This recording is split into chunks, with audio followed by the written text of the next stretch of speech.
여러분, 택시기사님들 월급 어떻게 계산되는지 혹시 아시나요? 이게 생각보다 간단한 문제가 아니어서 대법원까지 간 아주 치열한 법적 다툼이 있었습니다. 오늘 바로 그 이야기 한번 제대로 파헤쳐 보겠습니다. 우선 이 문제의 시작인 기사님들의 독특한 수입 구조부터 살펴볼 거고요. 여기서 어떻게 최저임금의 허점이 생겨났는지, 그리고 왜 서류뿐인 합의라는 말까지 나왔는지 짚어볼 겁니다.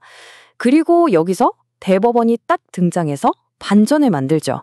그래서 최종적으로 대체 어떤 시간이 진짜 근무 시간으로 인정받게 됐는지 그 결론까지 쭉 따라가 보겠습니다.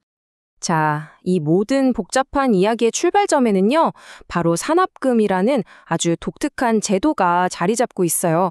사실 이걸 먼저 이해해야 도대체 왜 이런 다툼이 생겨났는지 그 그림이 그려지거든요.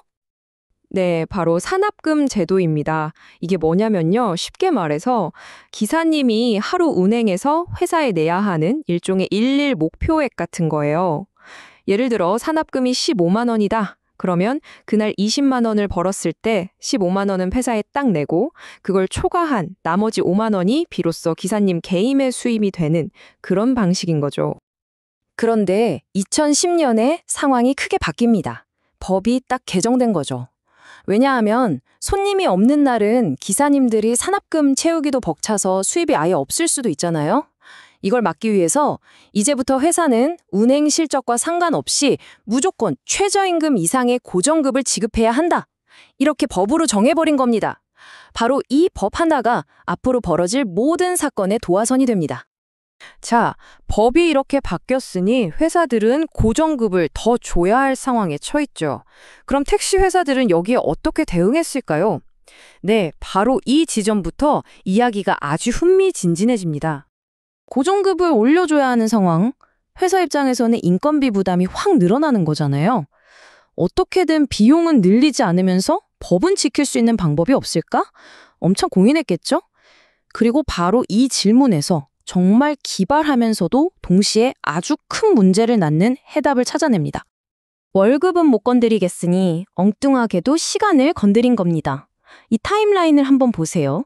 법이 바뀌기 전에는 하루 8시간 일하는 걸로 계약했는데 법이 바뀌고 나니까 갑자기 서류상 근무 시간이 하루 2.5시간, 3시간? 이런 식으로 확 줄어들 새로운 합의서에 도장을 찍기 시작한 거죠. 바로 이겁니다. 이게 이 편법의 핵심이에요. 실제로는 기사님들이 예전처럼 하루 10시간 넘게 운전대를 잡는데 계약서상으로는 딱 3시간만 일한 걸로 꾸미는 거죠. 자, 그럼 어떻게 될까요? 월급 총액은 그대로인데 일한 시간이 엄청나게 줄었으니 시간당 임금, 즉 시급이 서류상으로는 어마어마하게 높아 보이는 착시 효과가 생깁니다. 이러면 최저임금 기준은 아주 가뿐하게 통과하는 것처럼 보이게 되는 거죠. 물론 기사님들이 이걸 가만히 보고만 있지는 않았겠죠. 이 서류상의 장난에 대해서 법원은 과연 어떤 판단을 내렸을지 한번 살펴보겠습니다. 네, 당연히 기사님들은 이건 말도 안 된다. 법을 피하기 위한 가짜 합의다라고 주장하면서 소송을 제기했습니다. 그리고 1심과 2심 법원은 기사들의 손을 들어줬습니다. 법원이 볼 때도 이건 너무 명백했던 거죠. 실제 근무는 똑같은데 서류만 바꾼 건 최저임금법을 피하려는 의도가 뻔히 보인다. 이건 법의 취지를 완전히 무너뜨리는 행위다. 그래서 이 합의는 무효다. 이렇게 딱 선언을 한 겁니다. 특히 법원이 사용한 표현이 아주 강력한데요. 팔법행위라는 말을 썼습니다. 이게 그냥 법을 어겼다 수준이 아니라 법망을 교묘하게 빠져나가려는 의도적인 행위라는 아주 강한 비판이 담긴 법률 용어거든요. 그만큼 법원이 이 사안을 심각하게 봤다는 뜻이죠. 자, 그럼 이제 가짜 합의가 무효가 됐잖아요? 그럼 대체 어떤 기준으로 밀린 임금을 계산해야 할까요? 여기서 하급심 법원은 아주 명쾌한 해법을 내놓습니다. 이 가짜 계약은 없던 걸로 하고 그 직전에 맺었던 현실적인 근무 시간이 적혀 있던 마지막 진짜 계약서를 기준으로 계산하면 된다라고 본 거죠. 하지만 이야기는 여기서 끝나지 않습니다. 사건은 대법원까지 올라갔고요. 대법원도 그래, 그 합의는 무효가 맞아 라고 인정은 했는데 여기서 모두가 예상치 못했던 아주 결정적인 한 가지 포인트를 추가합니다. 바로 이 부분이 오늘 이야기의 하이라이트입니다.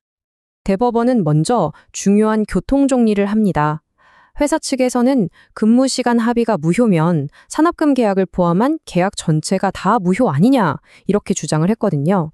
하지만 대법원은 아니다라고 선을 그었습니다.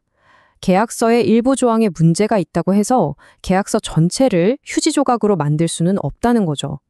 근무 시간은 무효지만 월급이나 다른 조건들은 여전히 유효하다는 원칙을 분명히 한 겁니다.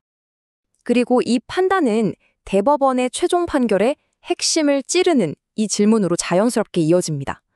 좋다. 가짜 합의가 무효인 건 알겠다. 그렇다면 기사가 실제로 일한 모든 시간, 단 1분 1초까지 전부 다 최저임금 미달액 계산에 포함시켜야 하는다. 자, 그럼 이제 드디어 대법원이 내놓은 최종 결론을 들여다볼 시간입니다. 앞으로 택시기사의 임금을 계산할 때 어떤 시간은 더하고 또 어떤 시간은 빼야 하는지 그 새롭고 아주 섬세한 기준을 자세히 한번 살펴보겠습니다. 대법원은요, 일한 시간이라고 해서 다 똑같이 취급할 순 없다라는 아주 중요한 구분을 했습니다. 예를 들어서 한 달에 25일 일하기로 계약을 했는데 기사님이 하루 더 자발적으로 나와서 26일을 일했다고 쳐보죠. 그러면 그 추가로 일한 26일째 되는 날의 근무 시간은 최저임금 미달 여부를 따지는 계산에서는 제외된다는 겁니다. 몇몇 유급 휴가도 마찬가지고요. 결국 기본 계약으로 정해진 시간을 중심으로 계산하라는 굉장히 구체적이고 어떻게 보면 좀 까다로운 기준을 제시한 거죠. 그리고 또 하나 중요한 기준을 세웠습니다. 옛날 계약서에 보면 주 44시간 근무 이렇게 되어 있는 경우가 많았거든요. 하지만 대법원은 계약서에 뭐라고 쓰여 있든 현재 법에서 정한 기준은 주 40시간이니까 모든 계산은 법정 기준인 40시간에 맞추어서 해야 한다고 못을 박았습니다. 계약 내용보다 법이 항상 우선한다는 원칙을 다시 한번 분명히 한 셈이죠. 자, 그럼 핵심만 다시 정리해볼까요? 첫째, 서류상으로 시간만 줄이는 가짜 합의는 무효. 둘째, 계산은 마지막 진짜 계약서에 적힌 근무 시간을 기준으로 한다.